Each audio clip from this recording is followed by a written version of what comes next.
बागपत के बामनोली में हुई किसान पंचायत में राष्ट्रीय लोक दल के मुखिया चौधरी अजीत सिंह ने भड़काऊ बयान दिया है। चौधरी अजीत सिंह ने मंच से किसानों से कहा है कि इस सरकार को नष्ट करने में जुट जाओ, नहीं तो यह तुम्हारी जिंदगी बर्बाद कर देगी। इतना ही नहीं, चौधरी अजीत सिंह ने मंच से किसानों से अपील की है कि वह बीजेपी नेताओं का बहिष्कार करें। बागपत से माई भारत के लिए आशीष त्यागी की रिपोर्ट। गोरखपुर में नौतनवा विधायक अमनमणि त्रिपाठी के घर पर कोतवाली पुलिस ने धारा 82 के तहत कार्रवाई करते हुए उनके पुश्तैनी आवास पर नोटिस चस्पा कर दिया है। वहीं कुछ दिन पहले कोर्ट ने अमनमणि त्रिपाठी के खिलाफ वारंट जारी किया था। आपको बता दें, अपहरण के मामले में अमनमणि त्रिपाठी के खिलाफ लखनऊ की MP MLA कोर्ट में मुकदमा दर्ज हुआ था। मुकदमे की तारीख पर कोर्ट में हाजिर नहीं होने पर कोर्ट ने विधायक के खिलाफ वारंट जारी किया था। गोरखपुर से माई भारत के लिए सचिन यादव की रिपोर्ट।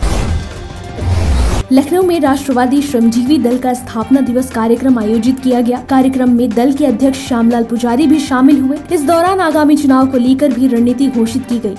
इस अवसर पर हमारी 2022 की चुनावी तैयारी है और राष्ट्रवादी श्रमजीवी दल का मिशन है कि देश में जो पूंजीवादी व्यवस्था है गरीबों, दलितों, किसानों, मजदूरों को बर्बाद करने पे लगी हुई है और इसकी जिम्मेदारी पूरी, चाहे वो भाजपा की केंद्र सरकार हो या प्रदेश की योगी जी की सरकार हो। गरीबों को न नौकरी मिल रही है, न रोजगार मिल रहा है। जिन माता पिता ने अपने बच्चों को शिक्षित किया, BA, BCom और तमाम सारी डिग्री उनको दिलवाई, आज वो सड़कों पे मारे मारे घूम रहे हैं। और माता पिता ने आस लगाई थी कि मेरा बच्चा रोजगार पाएगा तो मेरा परिवार चलेगा। दूसरे, देश में पेट्रोल और डीजल, गैस के इतने पैसे बढ़ गए हैं, इतनी महंगाई बढ़ गई है कि लोगों को घर चलाना मुश्किल हो गया।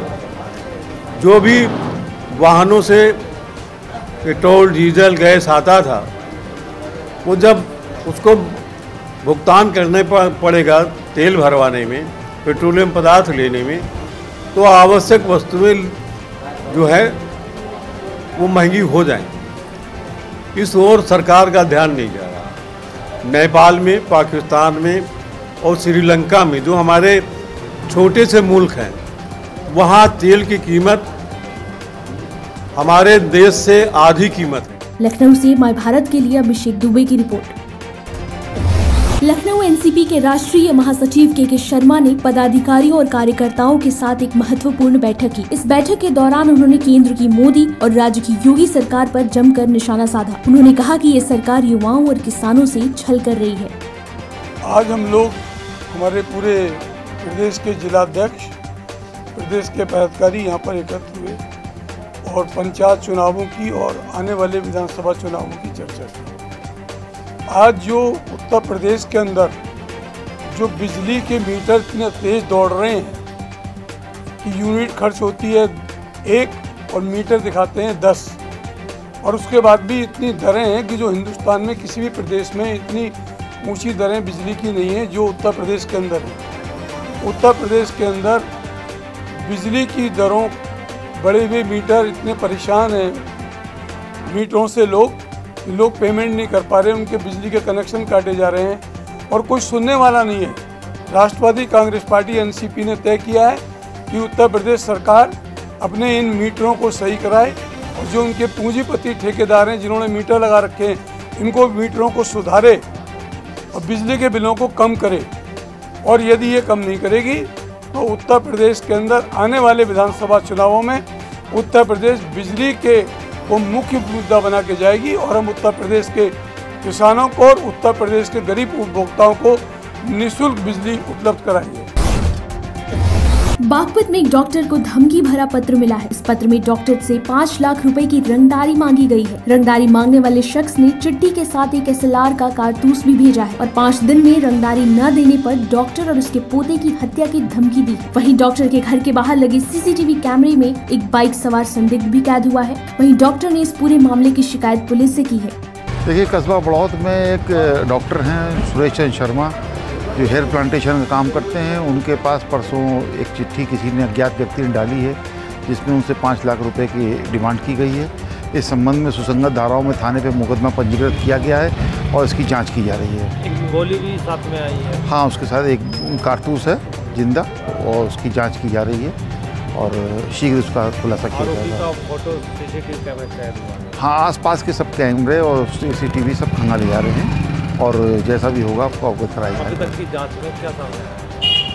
अभी अज्ञात चिट्ठी है, इसको विवेचना में जो भी आएगा सामने उसके हिसाब से कार्रवाई की जाएगी। जो है वो राहुल गांगुली बताया जा रहा है और या काम ये चिट्ठी में मिसगाइड करने के लिए भी डाला जा सकता है। सब चीज़ों की तहकीकात की जाएगी, ये विवेचना का विषय है। जैसा भी होगा आप लोगों को सामने आएगा। बागपत से माई भारत के लिए आशीष त्यागी की रिपोर्ट।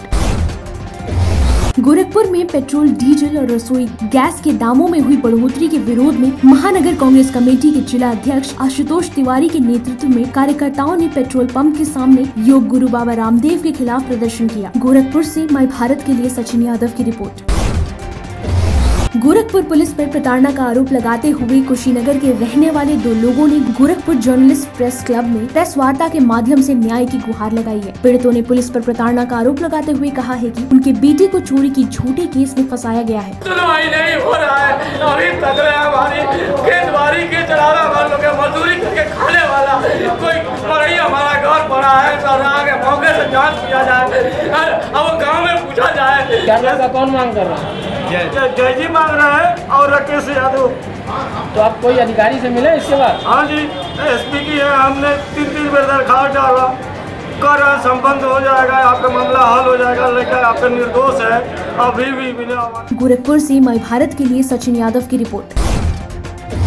गोरखपुर के कैंपियरगंज में संत शिरोमणि रविदास की जयंती पर भव्य शोभा यात्रा निकाली गई। जय भीम युवा संघ समिति ने कहा कि सच्ची भावनाओं के साथ महापुरुषों का आदर सम्मान करने से हम सबको प्रेरणा मिलती है। गोरखपुर से माई भारत के लिए सचिन यादव की रिपोर्ट। गोरखपुर में यूपी सरकार के मिशन शक्ति कार्यक्रम के तहत गोरखपुर के कोतवाली थाने में एक कार्यक्रम का आयोजन किया गया। इस कार्यक्रम में आई महिलाओं को उनके अधिकारों के बारे में जागरूक किया गया। इसके साथ ही महिलाओं को 1090 और 1091 पर तत्काल कॉल कर सूचना देने के बारे में जानकारी दी गई। एक अलग रूम बनाया गया है जिसको महिला हेल्प डेस्क के नाम से जाना जाता है। उसमें महिलाएं आए, अपनी समस्याएं बताएं। उनकी समस्या घर के अंदर की भी हो सकती है, पति द्वारा, बच्चों द्वारा, या घर के बाहर के पड़ोसियों द्वारा, या कभी टहलने जाती हैं, शोरूम जाती हैं, किसी भी जगह पे जाती हैं तो रोड पे भी उनके लिए समस्या हो सकती है।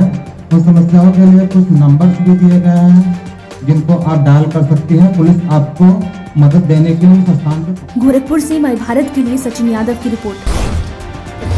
फर्रुखाबाद के कायमगंज कोतवाली के संजीवनी हॉस्पिटल में मरीज को एक्सपायर दवा दी गई, जिसकी शिकायत मरीज ने डॉक्टर से कर दी, जिसके बाद डॉक्टर आग बबूला हो गया और तीमारदार से कहा एक्सपायर दवा खाने से मौत नहीं होगी। वहीं इस मामले की पूरी शिकायत परिजनों ने ड्रग इंस्पेक्टर से की है। फर्रुखाबाद से माई भारत के लिए दिलीप कटियार की रिपोर्ट। झांसी के नगर पंचायत में अधिशासी अधिकारी रामबदन के नगर पंचायत के चेयरमैन मुदगर शाह और उनके साथियों पर मारपीट का आरोप लगाया है। इसके साथ ही उनका ये भी आरोप है कि शिकायत करने पर गोली मारकर जान से मारने की धमकी उन्हें दी गई है, जिसके बाद पुलिस ने चेयरमैन समेत 5 लोगों पर मुकदमा लिखकर जांच शुरू कर दी। झांसी से माई भारत के लिए शकील अली हाशमी की रिपोर्ट। फर्रुखाबाद के कायमगंज इलाके में एसडीएम ने कई अल्ट्रासाउंड सेंटर्स पर छापा मारा। इस दौरान कई अल्ट्रासाउंड संचालक सेंटर बंद कर फरार हो गए, तो वहीं कुछ सेंटर्स पर खामियां मिलने पर एसडीएम ने कार्रवाई की चेतावनी दी। फर्रुखाबाद से मैं भारत के लिए दिलीप कटियार की रिपोर्ट। गोरखपुर के कैंपियरगंज इलाके के माथा भारी गांव में रामाश्रय सेवा संस्थान ने स्वास्थ्य शिविर का आयोजन किया। इस शिविर में अलग अलग विभाग के डॉक्टरों ने कई मरीजों को देख उनका इलाज किया। वहीं इस दौरान संस्थान ने लोगों को फ्री में दवाई भी दी। कार्यक्रम रामाश्रय सेवा संस्थान माथावाड़ी बीपीगंज श्री संजय श्रीनेत जी द्वारा स्पेशल डायरेक्टर हैं ईडी में, उनके द्वारा करवाया जा रहा है। इस कार्यक्रम कितने तरह के मरीजों को देखा जा रहा है? इसमें मोस्टली शुगर, बीपी, सर्जरी के कुछ पेशेंट हैं, हड्डी वाले घुटने और हड्डी के पेशेंट हैं, जो को बहुत दिनों से जो लोग को मतलब घुटने में परेशानी है, स्किन के पेशेंट्स को देखे जा रहे हैं। और महिला डॉक्टर भी थी जो कि महिलाओं को भी एडवाइस दे रही हैं। गोरखपुर से मैं भारत के लिए सचिन यादव की रिपोर्ट। हल्द्वानी में बीते 26 फरवरी को लालकुआं में व्यापारी से लूट का खुलासा करते हुए पुलिस ने 2 बदमाशों को गिरफ्तार किया है। पुलिस ने बदमाशों के पास लूट की नकदी और व्यापारी का तमंचा बरामद किया है। इसके साथ ही वारदात में शामिल अन्य लोगों की तलाश की जा रही है। हल्द्वानी से मैं भारत के लिए मुकेश कुमार की रिपोर्ट।